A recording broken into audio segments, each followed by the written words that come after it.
Bismillahirrahmanirrahim. Assalamualaikum warahmatullahi wabarakatuh. Waalaikumsalam warahmatullahi wabarakatuh. Alhamdulillahirabbil alamin. Wassalatu wassalamu ala asrofil anbiya'i wal mursalin wa ala sahbihi ajma'in. Amma ba'du. Qala Allah Ta'ala fil Qur'anil Karim. A'udzu billahi minasyaitonir rajim. Bismillahirrahmanirrahim. Alladzi khalaqal mauta wal hayata liyabluwakum ayyukum ahsanu amala. Shadaqallahul azim. Yang saya hormati Pak RW, Pak RT 1, Ibu RT 2, Pak RT 3 tadi yang sudah izin terlebih dahulu. Yang saya hormati Pak Joyce Effendi selaku direktur ya, dari PT itu apa? Putra Pinang Jayakarta, Masya Allah. Putra Pinang Jayakarta. Ini pinangnya pinang meminang atau pinang panjat pinang? Oh, harapannya adalah rupanya rumahnya supaya dipinang oleh Bapak Ibu semuanya. Putra Pinang Jayakarta. Kok Jayakarta, Pak? Apa ini? Oh, Jakarta. Sebagai awal dari nama Jakarta ya. Baik. Yang saya hormati Bapak Ibu semua para hadirin yang dirahmati Allah Subhanahu wa taala. Ini tadi MC nggak bilang berapa lama, tapi selentingannya katanya sampai sore jam 3 katanya. Ceramahnya 5 jam.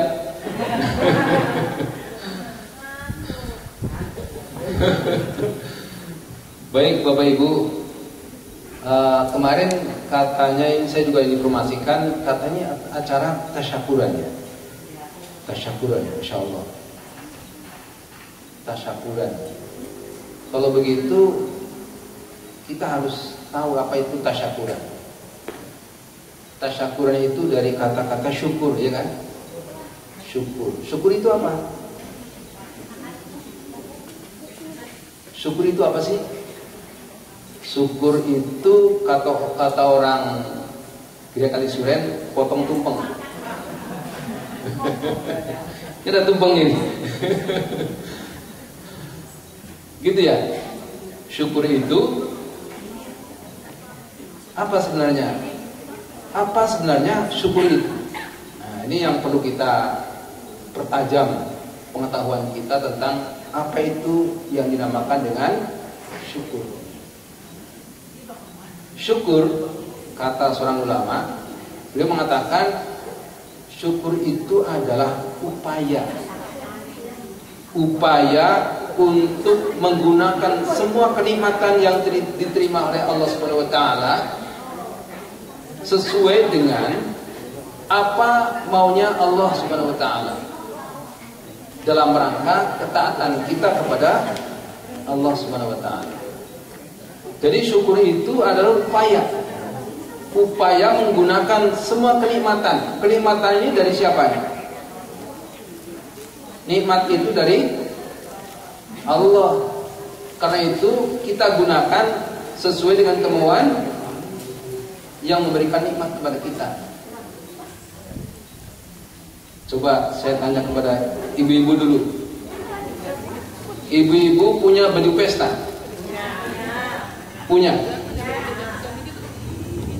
Bapak-bapak punya sepatu pesta enggak?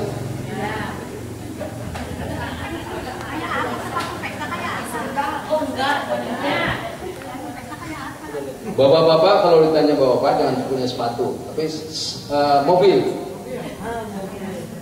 Punya mobil. Punya motor. Punya sepeda.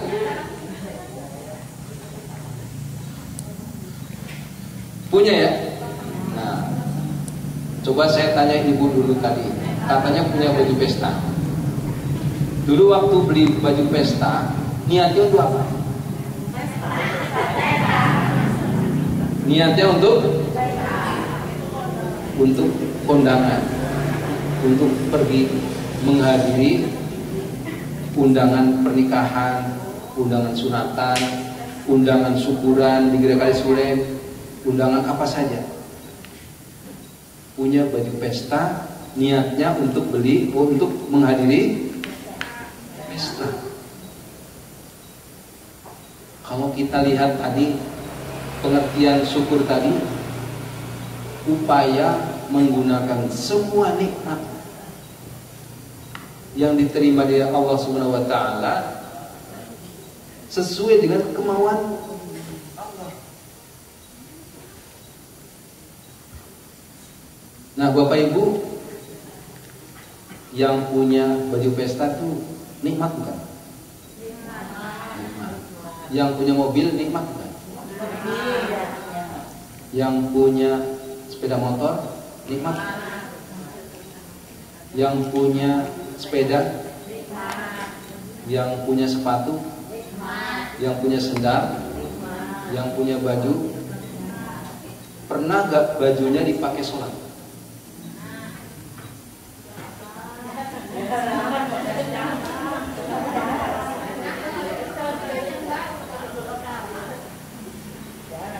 Baju selemari itu, ya, coba nanti pulang buka lemari.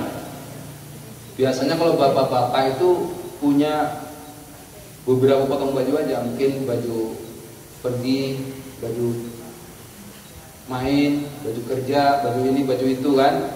Tapi kalau ibu-ibu ini lemarinya penuh, jadi bajunya itu penuh. Satu lemari itu berapa rak itu habis untuk ibu semua. Bapak-bapak cuman satu rak, itu ibu-ibu tuh punya 9 rak. Jadi dari 10 rak dalam lemari itu 9 punya ibu-ibu, 1 punya bapak-bapak. Coba. Tapi coba lihat, nanti lihat satu demi satu. Sudah pernahkah dibawa untuk Pak? Kalau ibu-ibu sholatnya pakai mukena. Tapi kan pakainya bukan hanya mukena aja kan? Dalamnya bisa pakai baju pesta kan, nggak tahu kan?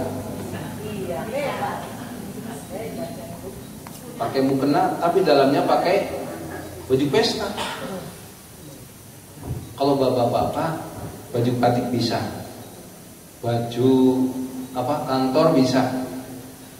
Bahkan ada orang yang sholatnya pakai baju olahraga. Coba lihat nanti di rumah ketika buka lemari itu, ada enggak baju yang tidak pernah dipakai sholat, yang tidak pernah dibawa ke masjid, yang tidak pernah dipakai ibadah kepada Allah Subhanahu wa taala. Apakah sepatunya pernah dibawa ke emperan masjid enggak? Apakah celana panjangnya pernah duduk di masjid? Apakah pecinya dibeli itu hanya untuk pergi pesta aja? Atau pecinya pernah dipakai untuk sholat? Nah, jadi kalau kita lihat tadi, ini syukur itu adalah upaya menggunakan seluruh kenikmatan yang diterima dari Allah Subhanahu wa taala dalam rangka ketaatan sesuai dengan kemauan Allah Subhanahu wa taala. Nah, Bapak Ibu, Balai RW ini nikmat bukan? Nikmat ya. Balai RW ini nikmat. Karena itu kalau kita bersyukur atas hadirnya Balai RW ini, maka kita harus gunakan sesuai dengan kemauan Allah Subhanahu wa taala. Kalau Balai RW-nya digunakan untuk diskotik, gimana kira-kira? Ini namanya tidak bersyukur kepada Allah Subhanahu wa taala. Kalau baru balai RW-nya digunakan dalam rangka membicarakan rapat RW, rapat RT, rapat gotong royong, rapat apa, ini namanya syukur kepada Allah Subhanahu wa taala. Bapak Ibu, saya dulu pernah di Aceh 10 tahun. Orang Aceh itu menggunakan masjid. Masjid itu bukan hanya untuk sholat 5 waktu, tetapi juga untuk rapat-rapat desa. Bahkan saya pernah diundang oleh Kecil itu kepala desa di Aceh Timur. Aceh, perjalanan 1 jam daripada Aceh. 1 malam, bukan 1 jam, 1 malam. Waktu itu ada, singkat cerita gini, saya diminta oleh kepala desa itu untuk memberikan nasihat supaya ada pengantin yang cerai. Saya bingung. Kenapa? Pengantinnya itu anak usia SMA nikah dengan nenek-nenek.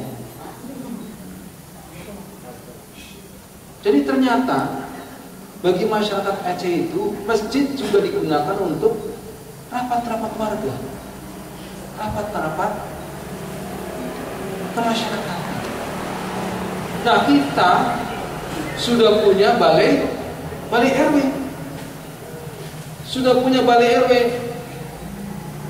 maka kedepannya RW itu mesti lebih baik daripada sebelumnya. Tepuk tangan dong. Kedepannya RW tidak perlu bingung mencari tempat untuk rapat, untuk bikin acara-acara RW. Bahkan mungkin ada si Neng dengan si Edi gitu yang mau bertemu dalam pernikahan, boleh pakai ini kan? Boleh. Mungkin ada acara-acara yang diadakan oleh RT, RW menggunakan balai RW, boleh kan? Boleh. Itu namanya syukur kepada Allah Subhanahu wa taala. Dalam rangka ketaatan kita kepada Allah.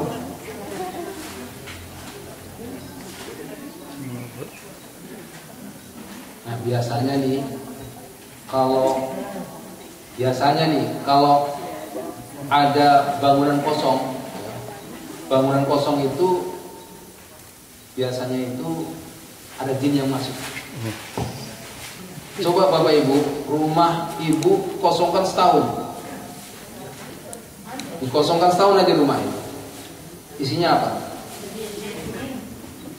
Makanya kalau kita masuk rumah, apa doanya? Masuk rumah itu doanya apa? A'udzubillahi minasyaitonirrajim. Bismillahirrahmanirrahim. Assalamualaikum warahmatullahi wabarakatuh. Supaya jin yang ada di rumah itu pergi. Nah, karena kalau kita tidak doa, maka jin yang ada di rumah kita itu, maka dia mengatakan, wahai teman-teman jin, kita bisa bermalam di sini. Kita bisa bermalam di sini. Nah,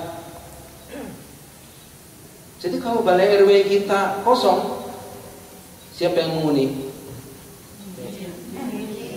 Jin dan ponco-ponconya.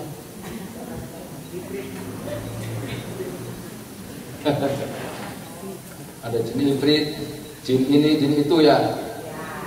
Nah, dulu tahun 2012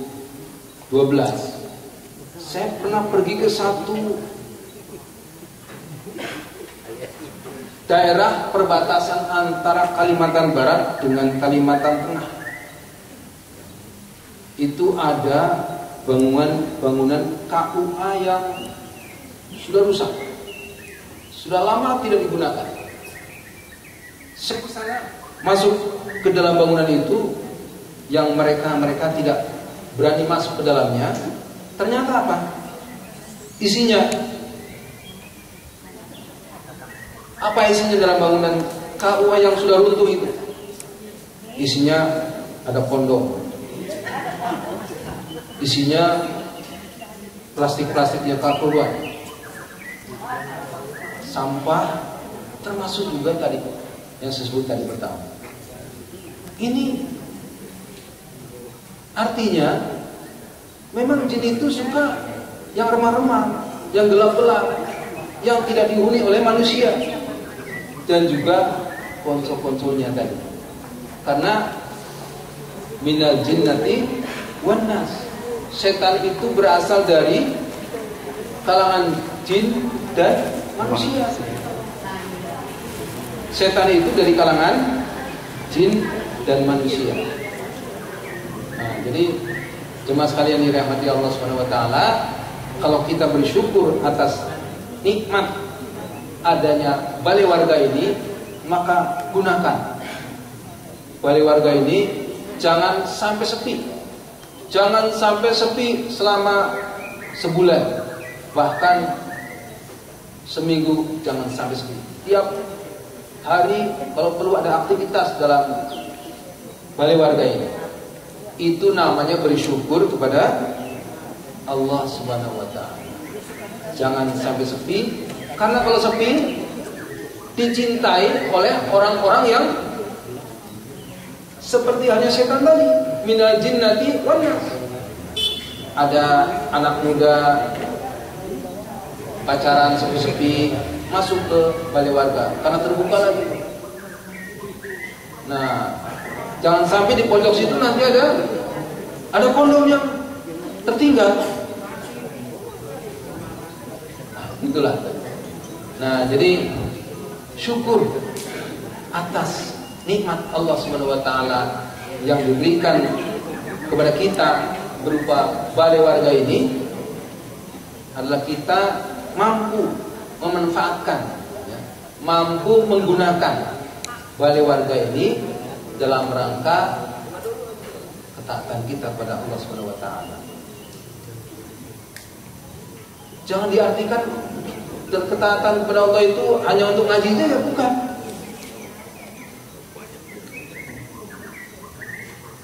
Olahraga itu bagian dari upaya kita untuk mencari kesehatan. Nah, ini contohnya ya. Al-mu'min, Rasulullah mengatakan, al-mu'min qawiyun. Bagiannya bentar. Mukmin yang kuat, yang sehat, khairum minal mu'minid dha'if. Lebih baik daripada mukmin yang lemah. Mukmin yang kuat lebih baik daripada mukmin yang lemah, yang nggak sehat. Jadi kita juga harus berolahraga untuk mencari supaya badan kita sehat. Nah, salah satu pemanfaatan balai RB saya kira bagus untuk berolahraga. Mungkin main pingpong, main apa gitu, main badminton, baik. Ini juga salah satu. Ya. Banyak sekali manfaat dari balai warga ini dalam rangka membicarakan bagaimana RW 14 ini lebih baik ke depannya. Di balai warga. Dan banyak kemanfaatan yang lainnya. Jadi ini namanya kita bersyukur kepada Allah Subhanahu wa ta'ala. Jadi sekali lagi, jangan sampai balai warga ini kosong, kelompok. Hari, minggu, bulan, tahun. Jangan sampai yang menghuni hanya semut-semut yang berkeliaran di dalam balai warga ini. Jangan sampai ada apa? Kalau semut kan bikin liang ya. Kemudian tanahnya pada keluar. Jadi jangan sampai kita melihat ada liang-liang semut di balai warga ini. Caranya gimana? Caranya dimanfaatkan, disapu, dipelihara. Ini namanya bersyukur kepada Allah Subhanahu wa taala. Karena itu Bapak Ibu, di rumah kita juga jangan kita biarkan kamar-kamar kita kosong. Jangan kita biarkan barang-barang kita tidak pernah digunakan. Gunakan. Karena itu kalau beli juga lihat dong fungsinya. Berfungsi apa enggak? Nah, kita pakai. Kita berusaha menggunakan apa-apa yang kita miliki. Itulah harta kita yang sebenarnya. Kalau kita menjadikan balai warga ini kosong melompong, artinya itu bukan harta RW 14 yang sebenarnya.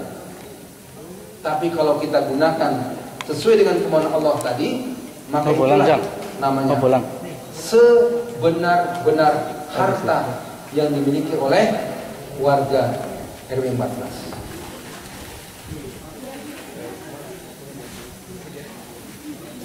Sebagai penutup, tadi harusnya sampai jam 3 ya? Harus sampai jam 3. Tapi sebagai penutup, kita ada sebuah doa yang dibacakan oleh Rasulullah SAW setiap kali selesai sholat. Doanya begini: Allahumma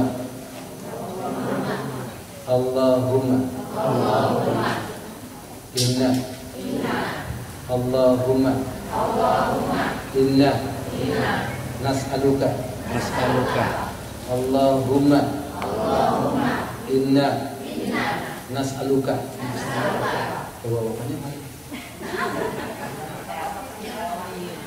Allahumma inna nas'aluka ilman nafi'an wa rizqan thayyiban wa amalan mutaqabbalan. Ulangi lagi, 1, 2, 3. Allahumma inna nas'aluka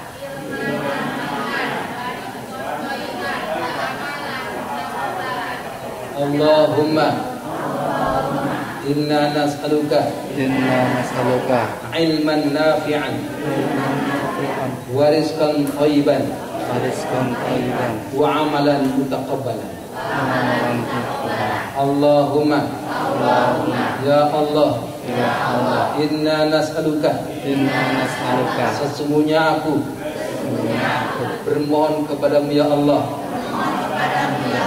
ilman nafi'an ilmu yang bermanfaat wa rizqan thayyiban dan rizki yang baik wa amalan mutaqabbalan dan amal yang diterima olehmu ya Allah.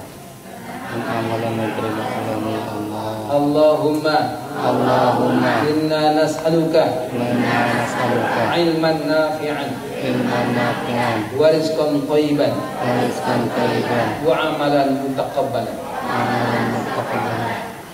Cukup? Doa ini dibaca kapan?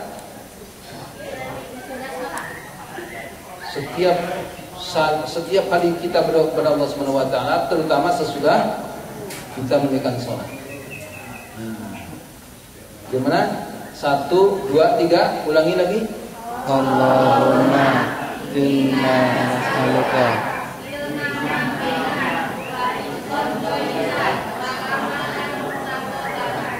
Allahumma inna nas'aluka ilman nafi'an wa rizqan thayyiban wa amalan mutaqabbalan.